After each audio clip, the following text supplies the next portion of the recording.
Why Natalie Mordovtseva isn't the villain she's made out to be in 90 Day Fiancé. In 90 Day, the single life tell-all, Natalie Mordovtseva faced up against Josh Weinstein and Mike Youngquist, but she wasn't always the bad guy. In Season 4 of 90 Day, the single life, Natalie Mordovtseva may be viewed as the antagonist, but that's not always the case. Having been on one of the greatest reality TV shows, it's much simpler to relate to one of its enduringly legendary cast members. With the events of 90 Day, the single life tell-all coming to a close, Natalie had to confront her two former partners, Josh Weinstein and Mike Youngquist. While Natalie hasn't always been the most likable character, it's possible that she isn't as cunning and malicious as the star of 90 Day. The single life has been portraying her to be. Natalie, who is now married to Mike, is originally from Ukraine, and they met on a foreign dating service. The couple's experience navigating the difficulties of their long-distance relationship and the K-1 visa application was chronicled in 90 Day Fiancé Season 7. After several ugly breakups, it became evident that Mike and Natalie were not a good fit, and they eventually called it quits. Natalie was inspired by this to pursue her acting and modeling career and to play the lead role in 90 Day, The Single Life. She connects with Josh in the spin-off, but she's still unlucky in love. Natalie is still seeking love with her 90 Day Fiancé. When asked about her previous relationships with Mike and Josh, Natalie broke down in tears on the fourth season of 90 Day, The Single Life. In 2019, Natalie wed Mike, however she later divorced him since she didn't see their future together. She pursues a relationship with Josh in the hopes of starting over, but she is met with his unwillingness to commit. Natalie, who has often failed in relationships, tearfully conveys her anguish in a clip from the Tell All That Entertainment Tonight has posted. Tim Malcolm reassures Natalie, but Natalie is unhappy and sobs as she admits, "I'm the problem." Meanwhile, Mike upsets Natalie even more by admitting he's moved on. As Mike has found love with someone else, Natalie tries to make amends with him, but all she gets in return are crushed hopes and little opportunities.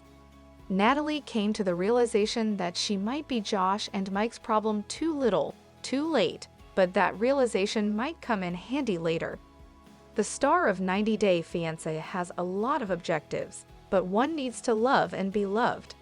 Before starting a new relationship, Natalie needed to concentrate on herself because none of those men had shown her the kind of love she needed. It's evident from this video that she is aware that she is the toxic party. Natalie desired to be successful in the US. Natalie's goals for her time in the US went beyond finding love. Natalie needed both love and professional fulfillment to consider her life a success in the United States, despite the fact that she was vilified for it and accused of simply wanting to marry Mike in order to receive her green card.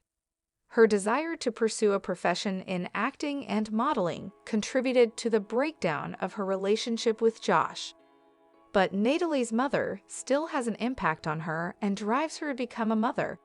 Natalie will stop at nothing to appear successful in the eyes of Americans, even if it means having a prosperous profession and a happy family. She believes Mike could still assist her in becoming pregnant because she is so naive. Natalie tried artificial insemination during her divorced marriage to Mike, but she was unable to conceive. It is best to feel sorry for her and not demonize her for her unwavering drive to succeed. Will Natalie appear in Season 5 of 90 Day, The Single Life? Given the apparent disintegration of her relationships with Josh and Mike, Natalie might appear in the upcoming season of 90 Day, The Single Life. Although there were whispers during the season suggesting that Mike and Natalie were getting back together, Mike is still devoted to Sarah Rose, his current girlfriend. Natalie appeared to be sufficiently naive to think that Mike would eventually come back to her and that he would never truly be over her. Sadly for Natalie, it appears that this is not the case. Josh and Natalie also appear to have ended their relationship amicably. Despite her two main relationships collapsing, Natalie is clearly upset, but she's in a decent place. The 90-Day Fiancé actress isn't renowned for her self-awareness, so it's positive that she's realized that she's the issue in her relationships. Following Natalie as she embarks on a dating journey where she can be more responsible for herself and show more consideration for her prospective spouse would be fascinating. Natalie is not a villain, despite her reputation as one. She should get another season of 90 Day, the single life, to show off her more open and vulnerable side.